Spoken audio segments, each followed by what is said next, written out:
Hello guys, welcome back to the channel. आज के video में हम लोग जानेंगे कि बिलेटेड रिटर्न कैसे फाइल करते हैं। तो उसके लिए सबसे पहले आप गूगल खोल लीजिए एंड यहाँ पे टाइप कीजिए ई फाइलिंग। यहाँ पे आप ये जो पहला लिंक देख रहे हैं income tax e filing .gov.in, इस वेब पेज पे चले आइए।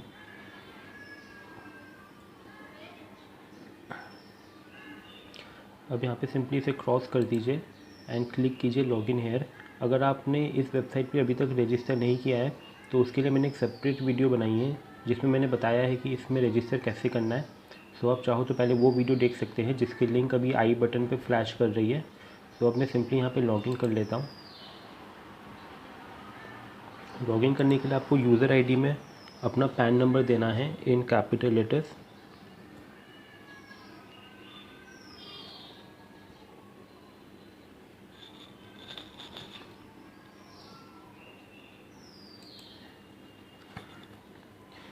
पासवर्ड में जो भी आपने पासवर्ड चूज़ किया था रजिस्टर करते वक्त वो पासवर्ड यहाँ दे दीजिए एंड ये कैप्चा कोड यहाँ डाल दीजिए।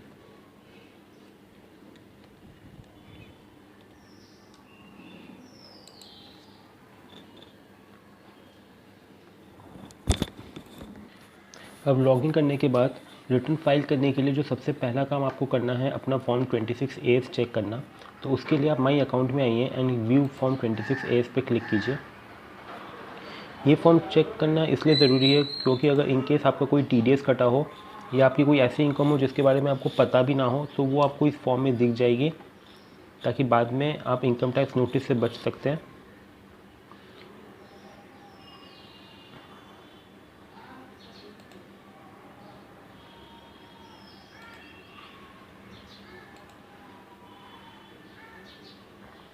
यहाँ पर आप अपना असेसमेंट ईयर चूज़ कर लीजिए।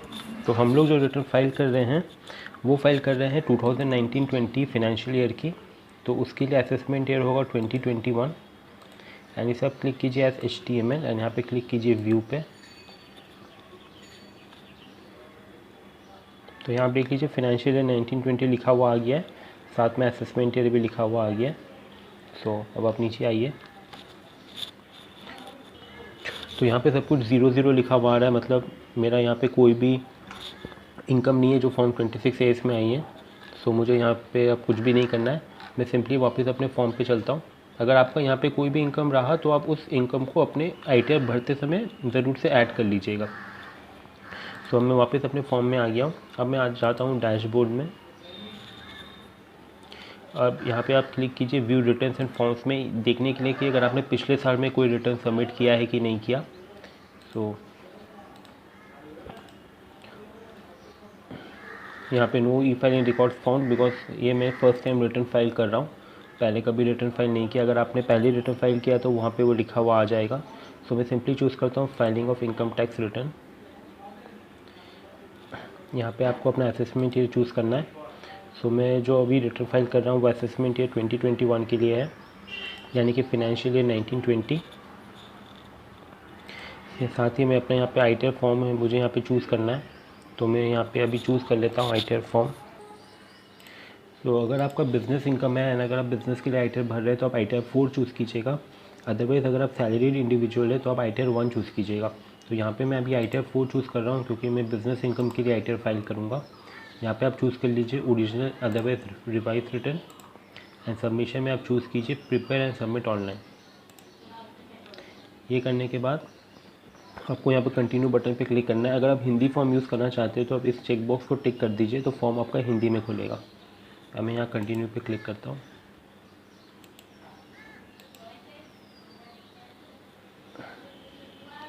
तो यहाँ पे जैसे लिखा हुआ आ गया है ITR 4 सुगम, ये होता है इंडिविजुअल्स के लिए HUF firms other than LLP जो रेसिडेंट है एंड जिनकी total income up to 50 lakh rupees है फ्रॉम बिजनेस एंड प्रोफेशन, जो आप प्रेजेंटिव इनकम बेसिस पे लेते हैं under section 44AD 44ADA and 44AE।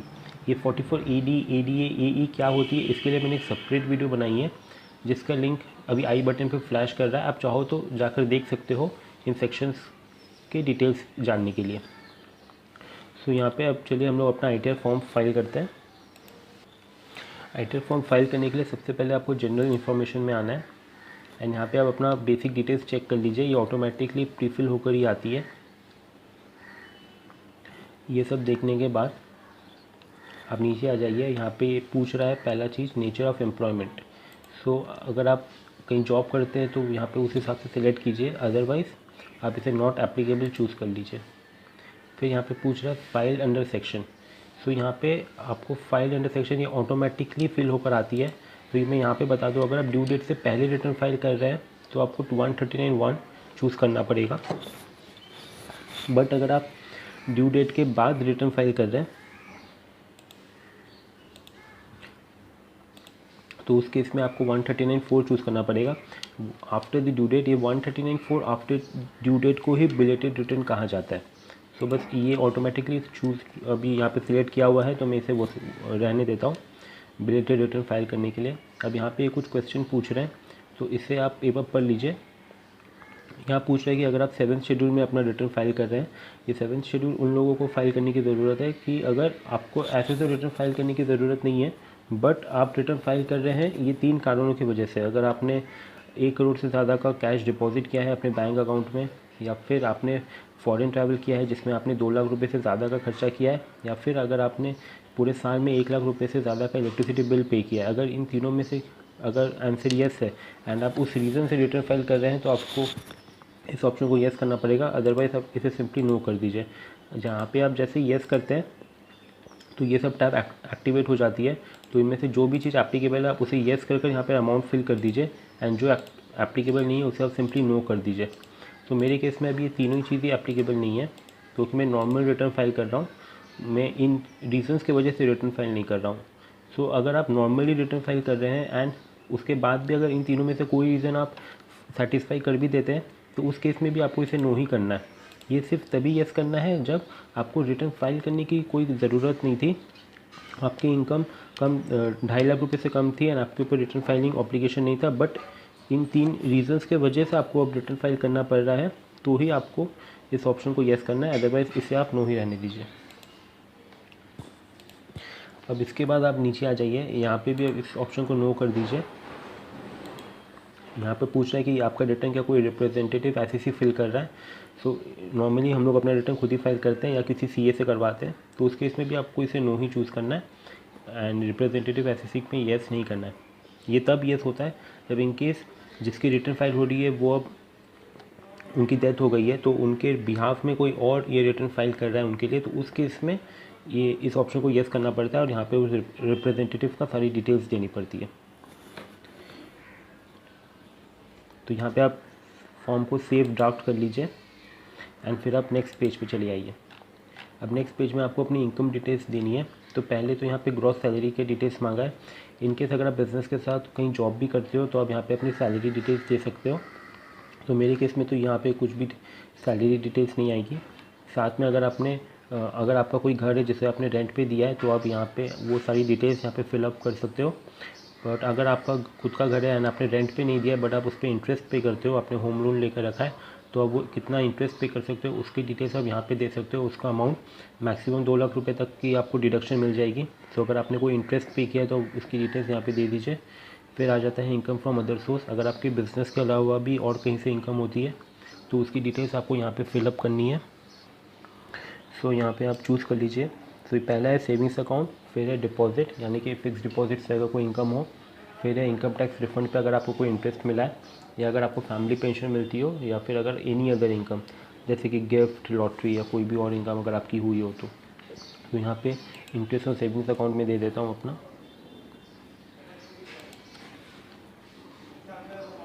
ये देने के बाद मेरी अब और कोई इनकम है नहीं एंड अगर यहाँ पे अगर आपकी फैमिली पेंशन अगर हो तो आपको उसका डिडक्शन मिलता है, तो आप यहाँ पे दे सकते हो।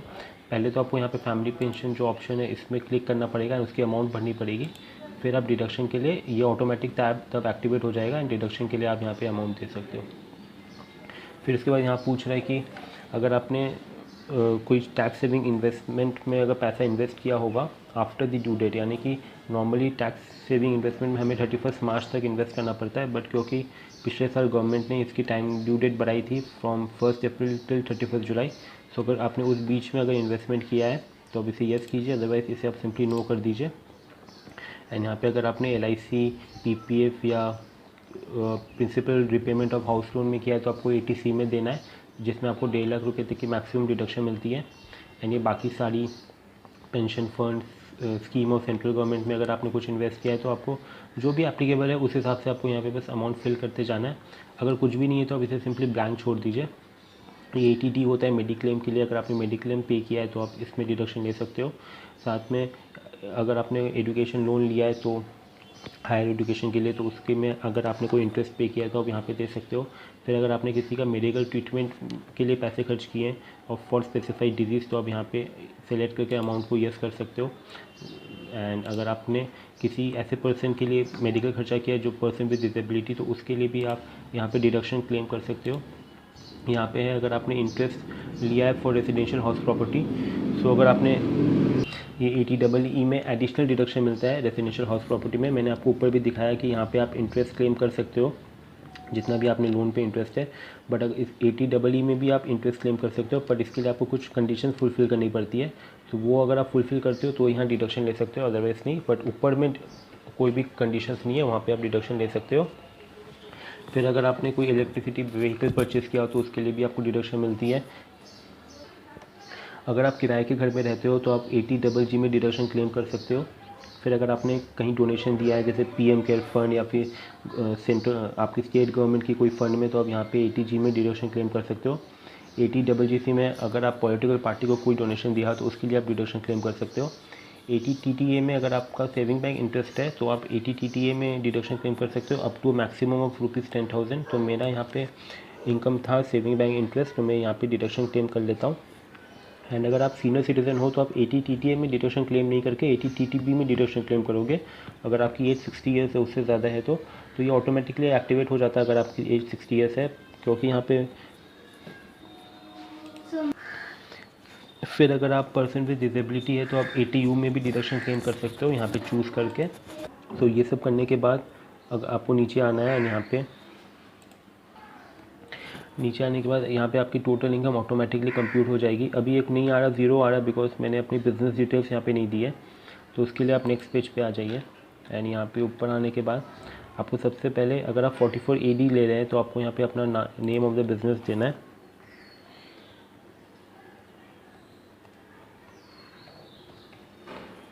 फिर यहाँ पे आपको अपना बिज़नेस कोड देना है जो आप यहाँ से चूज़ कर लीजिए। जो भी आपका बिज़नेस है आप उस हिसाब से यहाँ पे दे दीजिए।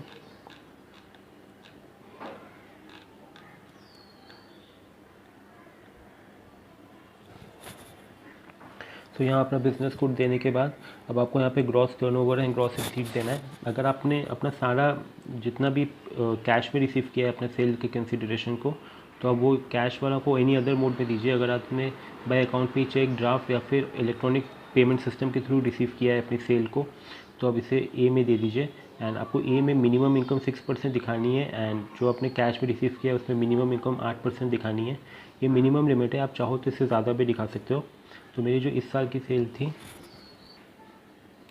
वो पूरी कैश में ही थी, तो मैं यहाँ कैश में ही दे देता हूँ।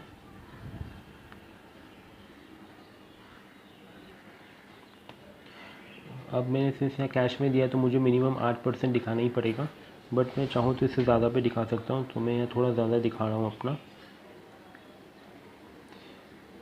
तो अगर आप यहाँ 8% से कम दिखाते हो तो एक तो वो ऐसे मैं यहाँ पे आपको दिखाता हूँ। फॉर एग्जांपल अगर मैं यहाँ पे सिर्फ 35,000 दिखाता हूँ तो 8% से कम है, तो यहाँ पे एक तो पॉपअप खुल कर आ गया है कि आपने 8% से कम दिखाया है। तो मेक श्योर आप इसे 8% ही दिखाएं। अगर इनकेस आप 8% से कम दिखाते हैं तो फिर आपको अपनी फ़ाइल की ऑडिट करवानी पड़ेगी। ये करने के बाद आप नीचे आ जाइए। अगर आप 44 ADA भी लेते हैं तो आप उसकी डिटेल्स यहाँ पे दीजिए, एंड 44 AE की डिटेल्स आपको यहाँ पे भरनी है।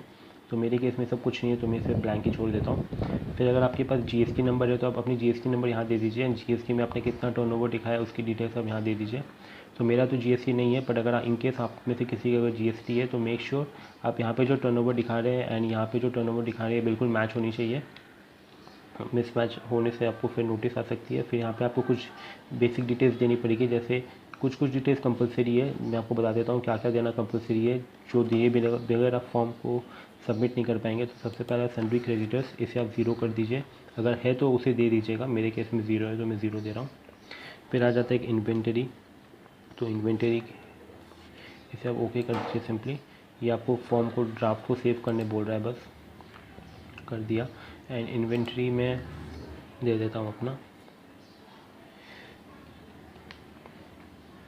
फिर उसके बाद डेटर्स देना कंपलसरी है, अगर आपका है तो आप दे दीजिए। बैलेंस विद बैंक देना कंपलसरी नहीं है, तो इसलिए मैं इसे स्किप कर दे रहा हूँ, बट कैश इन हैंड देना कंपलसरी है। ये देने के बाद हो गया है, बस ये 4 डिटेल्स इधर कंपलसरी होती है, क्रेडिटर, एक आपकी इन्वेंट्री, एक डेटर और एक कैश। अगर किसी में नहीं है तो आप बस उसे 0 कर दीजिए।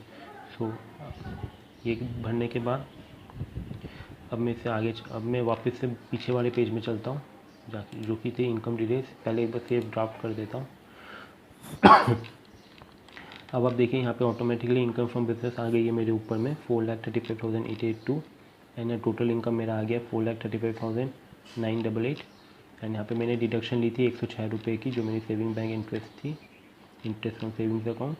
सो मेरा टोटल इनकम निकल कर आ गया है 4,35,880। यहाँ पे ये राउंड ऑफ हो गया है। सो आप जैसे जानते हैं कि 5 लाख तक तो कोई भी टैक्स नहीं लगता। तो यहाँ पे मेरा टैक्स बन रहा था 9294 का, बट मुझे यहाँ पे रिबेट मिल गई है।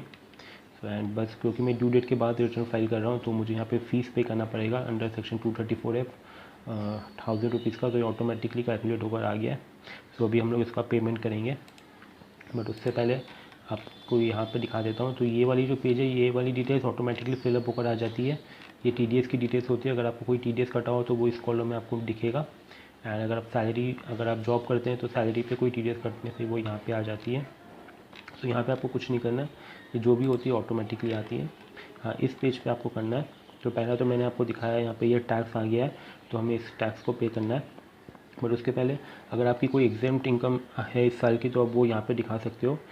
एग्जाम्प्ट इनकम यानी कि अगर आपकी कोई एग्रीकल्चरल इनकम है, या फिर अगर आपका कोई LIC मैच्योर हुआ है या PPF मैच्योर हुआ है, उससे अगर आपको पैसा मिला है या आपको गवर्नमेंट से कोई अवार्ड मिला है, तो अगर कोई भी ऐसा इनकम या फिर डिविडेंड इनकम हुई हो आपकी, या एनी अदर इनकम, तो आप यहाँ पे उसकी डिटेल्स देके यहाँ पे अमाउंट फिल कर सकते हो। सो यहाँ पे आपको अपनी बैंक अकाउंट देनी है, जो भी आपको बैंक अकाउंट है, सो उसकी डिटेल्स आप यहाँ पे दे दीजिए। मेक श्योर एकदम करेक्ट अकाउंट नंबर दीजिएगा, ताकि अगर कोई आपका रिफंड बनता हो तो वो डायरेक्टली आपके अकाउंट में आ जाएगा।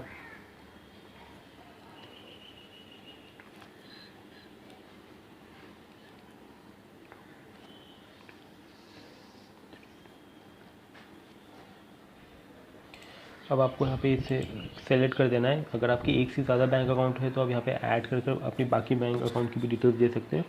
एंड किसी भी एक अकाउंट को आपको बस सेलेक्ट कर देना है फॉर रिफंड। यहाँ पे आपको बस सेल्फ चूज़ करना है। अगर आप HUF है तो आपको इसे कर्ता चूज़ करना है, पार्टनरशिप फॉर्म हो तो पार्टनर। सो यहाँ पे इंडिविजुअल का रिटर्न है तो इसे सेल्फ ही चूज रहने दीजिए। यहाँ पर आपको अपनी सिटी दे देनी है, जिस भी सिटी में आप रहते हो। एंड यहाँ पर आप इसे सेकेंड ऑप्शन चूज़ कर लीजिए कि I would like to e verify within 120 days from date of signing. ये E-वेरीफाई कैसे करते हैं वो भी मैं आपको इसी वीडियो में बताऊंगा। तो सबसे पहले तो हम लोग यहाँ चलिए टैक्स पे कर देते हैं। तो टैक्स पे करने के लिए आप सिंपली यहाँ पे पे टैक्स पे क्लिक कीजिए, इसे येस कीजिए, कंफर्म। अभी आपको दूसरी वेबसाइट पे लेकर आ गया। तो यहाँ पे आप देखिए ये ऑटोमेटिकली ऑप्शन को चूज़ कर लिया, income tax other than company self assessment tax. यहाँ पे आप चूज़ कर लीजिए आप किस मोड से पेमेंट करना चाहते हैं। तो मैं यहाँ डेबिट कार्ड से पेमेंट करूँगा, तो मैं इसे चूज़ कर लेता हूँ। अपने बैंक को मैंने चूज़ कर लिया। यहाँ पे आप अपने पैन नंबर मिला लीजिए, असेसमेंट ईयर एंड एड्रेस अपना सब मिला लीजिए। यहाँ अमाउंट ऑटोमेटिकली रिफ्लेक्ट हो रहा है 1000 रुपये। बस आप यहाँ कैप्चा कोड दे दीजिए।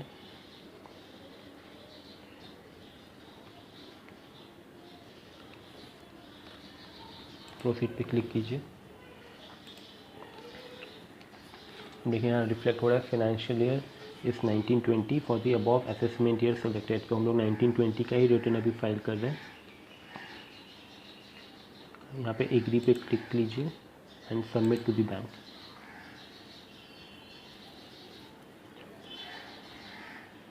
यहाँ पे मैंने डेबिट कार्ड चूज़ किया था, तो मैं डेबिट कार्ड पे क्लिक करता हूँ।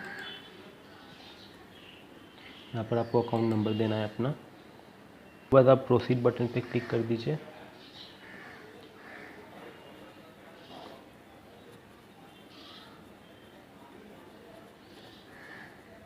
अब आपके मोबाइल पे एक OTP आएगी, जस्ट आप उसे यहाँ पे डाल दीजिएगा।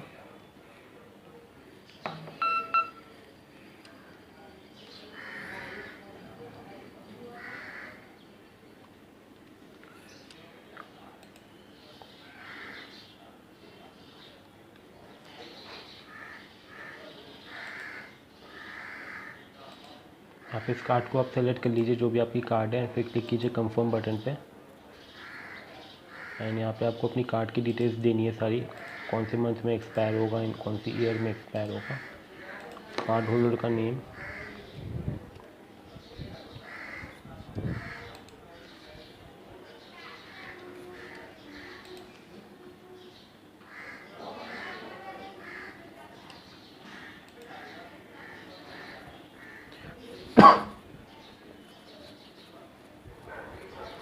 फिर यहाँ दिखा रहा है सक्सेस मैसेज, मतलब पेमेंट हो चुका है।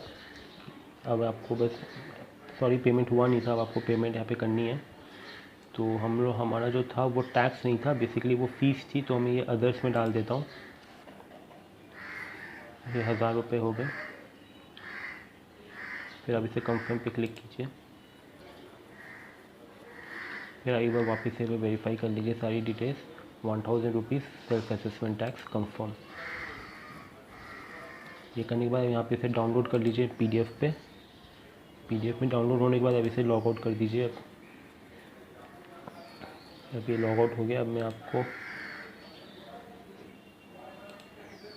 ये वापस हम लोग अपने इनकम टैक्स के वेबसाइट पे ही है, तो मैं इसे पे सेव ड्राफ्ट कर देता हूँ एंड उस PDF को खोल लेता हूँ।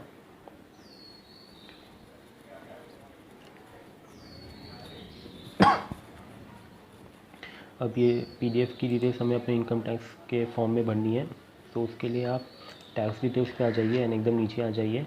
यहाँ पे आपको सारी डिटेल्स भरनी पड़ेगी, तो BSR कोड आप यहाँ से कॉपी कर लीजिए। फिर डेट ऑफ डिपॉज़िट आप आज का ही चूज़ कर लीजिए, वो यहाँ पे आपको मिलेगी date of deposit. And challan number भी यहाँ से ले लीजिए। कितना अमाउंट पे किया है आपने यहाँ लिख दीजिए। तो ये तो हो गया चालान डिटेल्स। अब वापस एक बार सेव ड्राफ्ट कर दीजिए। अब यहाँ पे आइए, देखिए आपका टैक्स पेमेंट है 0 हो चुका है एंड कोई E-पे टैक्स का भी ऑप्शन नहीं आ रहा। तो आपकी फॉर्म ऑलमोस्ट भर चुकी है। अब आप प्रीवियस सबमिट पे क्लिक कीजिए।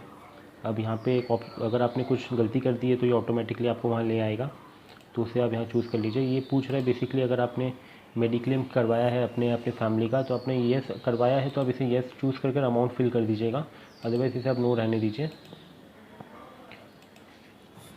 यहाँ पे पेरेंट्स के लिए भी मैं क्लेम नहीं कर रहा हूँ, तो फिर से सेव ड्राफ्ट करता हूँ एंड प्रीवियस सबमिट पे क्लिक करता हूँ।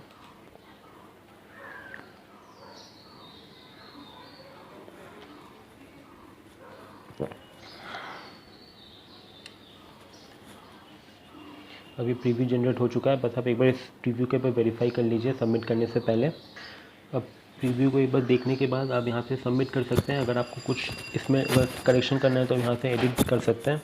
तो मैं सिंपली यहाँ सबमिट बटन पर क्लिक करता हूँ। अब मेरा ITR सबमिट हो चुका है। अब एक लास्ट काम और बाकी है, वो है इस ITR को वेरीफाई करना। वो आप अभी भी कर सकते हैं, नहीं तो आप नेक्स्ट 120 डेज़ यानी कि 4 महीने के भीतर भी इससे वेरीफाई कर सकते हैं।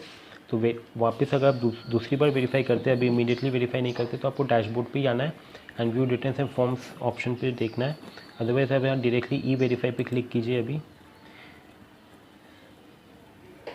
E-वेरीफाई पे क्लिक करने के बाद आपको यहाँ पे E-वेरीफाई पे क्लिक करना है एंड यहाँ पे आपको चूज़ कर लेना है कि आप कैसे वेरीफाई करना चाहेंगे। तो बेस्ट तरीका होता है अपने आधार OTP के थ्रू। ये आप तभी चूज़ कर सकते हैं अगर आपका आधार कार्ड में आपका फ़ोन नंबर रजिस्टर्ड है तो ही। तो अगर नहीं है तो आप अपने आधार सेंटर में जाके एक बार अपना फ़ोन नंबर आधार कार्ड में डलवा लीजिए एंड यहाँ क्लिक कीजिए I would like to generate Aadhaar OTP now. अब आपके फ़ोन नंबर पे एक OTP आएगी, उसे यहाँ पे दे दीजिए। सो गाइस, अगर आपका आधार OTP आता है तो आप इसे यहाँ डाल के ये एग्री करके सबमिट कर दीजिएगा, तो आपका रिटर्न वेरीफाई हो जाएगा एंड इसके बाद आपका सारी काम कंप्लीट हो जाएगी। बट अभी मेरे केस में मेरे क्लाइंट का फ़ोन नंबर आधार कार्ड में लिंक नहीं है, तो OTP नहीं आ रहा है। सो मुझे अब इसे फ़िज़िकली वेरीफाई करना पड़ेगा। तो वो कैसे करना है वो भी मैं आपको अभी बता देता हूँ इसी वीडियो में। सो अब इसे यहाँ से मैं क्रॉस कर देता हूँ एंड मैं आ जाता हूँ अपने डैशबोर्ड में। यहाँ पे व्यू डिटेल्स एंड फॉर्म्स, फिर मैं चूज़ कर लेता हूँ income tax return, submit. And यहाँ पे एक्नॉलेजमेंट आप देखते हैं तो इसे आप क्लिक कीजिए, जहाँ पे देखिए दिखा रहा है पेंडिंग फॉर ई वेरिफिकेशन, तो आप इसे क्लिक कर लीजिए। अगर आप एक बार आधार OTP दे देंगे तो वो वेरीफाइड हो जाएगा। एंड यहाँ से आप इसे ITR V को डाउनलोड कर लीजिए। अब इस फॉर्म को मुझे यहाँ पे सिग्नेचर की जगह पे साइन करके बैंगलोर भेजना पड़ेगा। तो वो एड्रेस किस एड्रेस पे भेजना है वो यहाँ पे दिया हुआ है, ये वाली वो एड्रेस है। इसी एड्रेस पे मुझे ये भेजना पड़ेगा बाई ऑर्डिनरी पोस्ट या स्पीड पोस्ट, ताकि 120 दिन यानी कि करीब 4 महीने के भीतर वहाँ पहुँच जानी चाहिए वाली जो डॉक्यूमेंट है। तो इसे बस मैं एक बार प्रिंट आउट करवा के यहाँ साइन करके एक एनवेलप में डाल के भेज दूँगा, तो ये ऑटोमेटिकली मेरी रिटर्न वेरीफाई हो जाएगी। ये प्रोसेस करने में करीब 15 से 20 दिन का टाइम लगता है। तो उसके बाद जब ये प्रोसेस हो जाता है तो आपके मोबाइल पे एंड ईमेल पे एक नोटिफिकेशन आ जाएगा कि आपकी रिटर्न वेरीफाई हो चुकी है। तो आपको वापस से इसी डैशबोर्ड में आके यहाँ से आपको बैग लेकर जाऊँ,